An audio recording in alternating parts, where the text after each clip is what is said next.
Hello friends, आप सभी का बहुत बहुत वेलकम है उत्कर्ष प्लेटफॉर्म के द 10 मिनट स्टडी शो में, जहां पर हमारा आज का टॉपिक रहने वाला है राजस्थान की प्रमुख सिंचाई परियोजनाएं पार्ट 2। यहां से एग्जाम में काफ़ी क्वेश्चंस आते हैं और ध्यान रखिएगा, ये हमारे एग्जाम के दृष्टिकोण से काफ़ी इंपॉर्टेंट है। और साथ ही दोस्तों, मैं आपको बता दूं कि ये जो क्लासेस का पार्ट 1 मैं आपको करा चुकी हूँ और ये जो है एकमात्र रिविजन क्लास है। यहाँ पर देखिए, जो नहर आधारित क्या है, जो बहुउद्देशीय परियोजना है इंदिरा गांधी नहर परियोजना, जिसे हम राजस्थान की बोलो क्या कहते हैं, मरु गंगा के नाम से भी जानते हैं। पहले इसका नाम राजस्थान नहर हुआ करता था, परंतु नवंबर 1984 में इसका नाम इंदिरा गांधी नहर परियोजना कर दिया गया। इंदिरा गांधी नहर परियोजना का निर्माण 2 चरणों में क्या हुआ था, पूरा किया गया था। 2 चरण कौन कौन से हैं, तो देखिए, पहला चरण जो था इसमें आपके फीडर नहर 204 किलोमीटर, मुख्य नहर 189 किलोमीटर की बात करेंगे और मतलब टोटल बात करेंगे 393 किलोमीटर हो जाएगा। फीडर नहर में हर के बैरा जिसका संबंध पंजाब, मसीता वाली जिसका संबंध आपके हनुमानगढ़ से, मुख्य नहर मसीता वाली और पूगल यानी कि बीकानेर। और ध्यान रखिएगा 256 किलोमीटर ये जो है पूगल में है। और मोहनगढ़ की बात करेंगे जिसका संबंध जो है कहाँ से हो जाएगा, तो आप कहेंगे सेकेंड चरण से होने वाला है। ये आपकी सारी इंदिरा गांधी नहर परियोजना है, जहां से एग्जाम में क्वेश्चन पूछा जाता है कि देखिए, गडरा रोड से शुरू होती है, फिर बाबा रामदेव उपशाखा, जय नारायण व्यास, गुरु जम्बेश्वर लिफ्ट नहर परियोजना, डॉक्टर करणी सिंह लिफ्ट नहर, वीर तेजाजी, पन्नालाल बारूपाल, कमर सेन, चौधरी कुंभाराम, मसीता वाली, राजस्थान फीडर और हर के बैराज, और लास्ट में आपकी आ गई सतलज जो है व्यास नदी, और यहीं पर आपके जो है क्या है, मरु गंगा आपको ध्यान रखनी है। देखिए, टोटल लंबाई अगर देखें राजस्थान फीडर की और राजस्थान नहर की, तो दोनों को मिलाकर टोटल कितनी हो जाएगी, 649 किलोमीटर। इंदिरा गांधी नहर से 7 लिफ्ट नहरें हैं और 9 शाखाएं निकलती हैं। इंदिरा गांधी नहर पर टोटल कितनी हो जाएंगी, 7 लिफ्ट नहरें होने वाली हैं।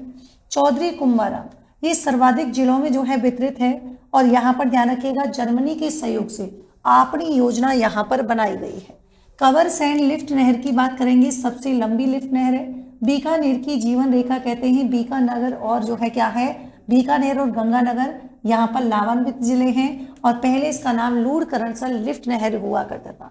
पन्नालाल बारूपाल लिफ्ट, लाभान्वित जिले आपके बीकानेर नागौर। लिफ्ट नहर पर जायलडी फ्लोराइडीकरण और पेयजल परियोजना संचालित है, पहले इसका नाम गजनी लिफ्ट हुआ करता था, और नागौर इस लिफ्ट नहर पर क्या है स्थित है, ये कई बार एग्जाम में पूछा गया है। वीर तेजाजी सबसे छोटी लिफ्ट नहर है, बीकानेर लाभान्वित है, पहले इसका नाम जो है बागरसर लिफ्ट नहर हुआ करता था। डॉक्टर करणी सिंह लिफ्ट नहर की बात करेंगे तो लाभान्वित जिले जो है बीकानेर और कौन सा हो जाएगा, जोधपुर, पहले इसका नाम कोलाय जो है लिफ्ट नहर हुआ करता था। गुरु जम्बेश्वर लिफ्ट नहर की बात करेंगे, बीकानेर जैसलमेर कौन सा हो जाएगा, जोधपुर, पहले इसका नाम जो है ध्यान रखिएगा फलौदी लिफ्ट नहर था। जय नारायण व्यास लिफ्ट नहर की बात करेंगे, लाभान्वित जिले जैसलमेर और आपके जोधपुर हो जाएगा, पहले इसका नाम पोखरण जो है लिफ्ट नहर हुआ करता था। बाबा रामदेव लिफ्ट नहर निर्माणाधीन है, गडरा रोड बाड़मेर हो जाएगा। भैरनदान चालानी जो है क्या है, लिफ्ट नहर जो कि प्रस्तावित है जैसलमेर में। इससे लगभग जो है आपके 8 जिले लाभान्वित होने वाले हैं, सबसे ज्यादा होगा बीकानेर। इंदिरा गांधी नहर का जो कमांड क्षेत्र है सर्वाधिक वो कौन सा है, बीकानेर और जैसलमेर। परियोजना के तहत 16.17 लाख हेक्टेयर में सिंचाई की जाती है। 3 पेयजल जो है क्या है, लिफ्ट नहरें हैं, कंवरसेन, आपड़ी गदेली साहब, राजीव गांधी, कहां पर किसका संबंध है, तो लाभान्वित जिले भी लिख दिए हैं। इंदिरा गांधी नहर परियोजना से लगभग जो है 11 जिले लाभान्वित हो रहे हैं, बीकानेर, गंगानगर, हनुमानगढ़, जैसलमेर, फलौदी, चूरू, झुंझुनू, सीकर, जोधपुर, बाड़मेर और कौन सा हो जाएगा, बलौत्रा हो जाएगा। यहाँ पर इंदिरा गांधी की 9 शाखाएं हैं, देखिए, गंगानगर, सूरतगढ़, अनूपगढ़ हो जाएगा, इधर आपकी रावतसर हो जाएगी जो बाईं ओर से मिलने वाली एकमात्र शाखा है, फिर आपके पुंगल, दांतौर, बिरसलपुर हो जाएगा, ये आपके चरणवाला, शहीद वीरवल और शाहिद जो है क्या है, सागरमल गोपा यहाँ पर हो जाएगा। अगला देखिए गंग नहर परियोजना, ये आपकी जो है ध्यान रखना है राजस्थान की पहली बहुउद्देशीय परियोजना सतलज नदी पर है। दिसंबर 1922 से 26 अक्टूबर 1927 तक निर्माण कार्य किया गया। गंग नहर का शुभारंभ किया गया। सर्वाधिक लाभ जो है आपके गंगानगर जिले को। निर्माणकर्ता आपके कौन से हो जाएंगे, महाराजा गंगा सिंह, इन्हें आधुनिक भारत के भागीरथ की संज्ञा दी गई है। अच्छा, गंग नहर सतलज नदी से पंजाब के फिरोजपुर के हुसैनी वाला से निकाली गई है। राजस्थान में शिवपुरी हेड गंगानगर तक है और राजस्थान में प्रवेश श्री गंगानगर के बोलो कौन से, खक्का गांव से होता है। देखिए टोटल लंबाई कितनी है, 129 किलोमीटर है। राजस्थान 17 किलोमीटर और पंजाब जो है कौन सा हो जाएगा, 112 किलोमीटर। गंग नहर का कमान 3.80 लाख हेक्टेयर है। सर्वाधिक जो है क्या है, गंगानगर है। गंग नहर राजस्थान की पहली बहुउद्देशीय परियोजना है। विश्व की पहली कंक्रीट जो है क्या होगा, निर्मित पक्की नहर हो जाएगी। राजीव गांधी सिद्ध मुख की बात करेंगे तो ये रावी और ब्यास नदी का जो समझौता हुआ था, तो यहाँ पर कमीशन कौन था, ध्यान रखिएगा, इराडी कमीशन। यूरोपियन यूनियन और नाबार्ड के वित्तीय सहयोग से 1989 को राजीव गांधी जी के द्वारा क्या है, इसका शिलान्यास किया गया। निर्माण कार्य आपके 12 जुलाई जो है कब हुआ था, 2002 को, और राजीव गांधी नहर परियोजना के नाम से इसको जाना जाता है। सिद्धमुख परियोजना से हनुमानगढ़ और कौन सा हो जाएगा, चूरू यहाँ पर हो जाएगा। नर्मदा नहर परियोजना 2008, ये गुजरात राजस्थान की संयुक्त परियोजना है। सरदार सरोवर बांध से निकाली गई है। जालौर जिले की सांचौर तहसील के सालू गांव से प्रवेश करती है। 3 लिफ्ट नहरों का निर्माण किया जा रहा है, सांचौर, भादरेड़ा और कौन सा हो जाएगा, पनेरिया। यहाँ पर ध्यान रखिएगा गुड़ामलानी क्षेत्र जो है क्या है, इसमें अतिरिक्त सिंचाई की बात की गई थी। और ध्यान रखेंगे बीसलपुर टोंक जिले के टोडराई सिंह कस्बे में है, बनास नदी पर है और इसका जो है निर्माण कंक्रीट से हुआ है। टोंक, जयपुर, अजमेर, दौसा इससे क्या है, लाभान्वित वाले जिले हैं और इस तालाब का निर्माण अजमेर के चौहान शासक बीसल देव के द्वारा जो है करवाया गया था। ईसरदा सवाई माधोपुर के जो है ईसरदा गांव में बना हुआ है। यहाँ पर जयपुर तथा टोंक के सीमावर्ती क्षेत्रों को पेयजल उपलब्ध करवाएगी भीकाबाई। ये जो है माही नदी पर डूंगरपुर जिले पर स्थित है, ये आपको ध्यान रखना है।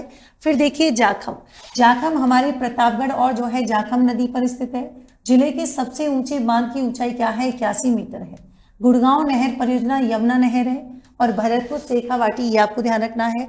हरियाणा और राजस्थान की क्या है, संयुक्त नहर यहाँ पर हो जाएगी। इस नहर परियोजना से डी का जो कामा है वो क्या होता है, लाभान्वित होता है। भरतपुर नहर ये राजस्थान और जो है किसकी है, यूपी की हो जाएगी, यमुना नदी पर है और भरतपुर जिला जो है क्या है, इस नहर से लाभान्वित होता है। बृहद परियोजनाएं जैसे नर्मदा नहर हो गई है ना, परवन, झालावाड़, धौलपुर लिफ्ट, ये सारी आपको ध्यान रखनी है। नवनेरा बांध, कोटा और साथ ही पीपल, कूट, काली तीर, ये कई बार एग्जाम में पूछी गई है। 5 मध्यम परियोजना है, गरदड़ा, तकली, गागरीन, लहासी, हत्यादे। 41 लघु सिंचाई परियोजना का कार्य प्रगति पर है। नर्मदा नहर परियोजना की बात करेंगे, पहली बड़ी सिंचाई परियोजना है जिसमें जालौर, बाड़मेर जिले जो है क्या है, ये आपको ध्यान रखना है, जहां पर स्प्रिंकलर सिंचाई प्रणाली अनिवार्य की गई है। ये परियोजना पूर्वी राजस्थान नहर परियोजना का अभिन्न हिस्सा है। कौन सा, नवनेरा बांध, जो कि कहां पर लोकेटेड है, कोटा में लोकेटेड है। देखिए परवन, ये भी आपको ध्यान रखना है, झालावाड़ के निकट कौन सा है, परवन नदी पर स्थित है। अब आपको क्वेश्चन बताना है, लिफ्ट नहर लाभान्वित जिलों में कौन सा युग्म जो है सही सुमेलित नहीं है, पन्नालाल, वीर तेजाजी, वरदतुल्ला, डॉक्टर करनी सिंह। दूसरा देखिए, इंदिरा गांधी फीडर की लंबाई कितने किलोमीटर है, 204, 445, 649, 826। ये आपके एग्जाम में क्वेश्चन पूछे गए, तो इनका कमेंट सेक्शन में आपको क्या बताना है, आंसर आपको बताना है। शाम को डेली 7 बजे जो है क्या है, 10 मिनट शो आता है और डेली सुबह 8 बजे करंट अफेयर्स की जो है क्या है, क्लास होती है और हर रविवार को क्या होता है, क्लास टेस्ट होता है। आरएस फाउंडेशन निर्मल बैच 8.0 2.0 ये 5 जनवरी से जो है शुरू हुआ है और RS prelims offline test series, भाई सबसे बड़ी बात यह कि दोनों भाषाओं में अवेलेबल है। Total test 7, full length test जो है आपके कितने हैं, 5 होने वाले हैं। फरवरी जो है 8 फरवरी जो है हमारी स्टार्ट डेट थी। 2 से 5 जो है आपका समय रहेगा, 2 से लेकर 5 बजे तक का। टोटल टेस्ट मतलब 12 रहेंगे, इनको मिला के कि टॉपिक वाइज 7 और फुल लेंथ। 1500 रुपये हमारे जो है क्या है, सभी बच्चों के लिए है, जो हमारे बच्चे यानी कि जो हमारे पेड बच्चे नहीं है, मतलब उत्कर्ष के। तो उत्कर्ष के जो हमारे बच्चे हैं उनके लिए केवल और केवल 750 रुपये की है। ध्यान रखिएगा, अगर आप चाहते हैं उत्कर्ष के साथ कनेक्ट होना, QR कोड को स्कैन करें। फ्री कोर्स है, नवीनतम पाठ्यक्रम पर आधारित है। वार्षिकांक जो है आपको मंथली बुके, वीकली टेस्ट और साथ ही साथ फाउंडेशन सब्जेक्ट नोट्स यहाँ पर मिलने वाले हैं। आरएस प्रीलिम्स में समग्र बैच हो जाएगा, निर्मल बैच 8.0 हो जाएगा और आरए जो है आपके प्रीलिम्स बैच ऑलरेडी आपके शुरू हो चुका है। तो मिलते हैं अगले सेशन में एक नए टॉपिक के साथ, तब तक के लिए thank you so much, take care, good night.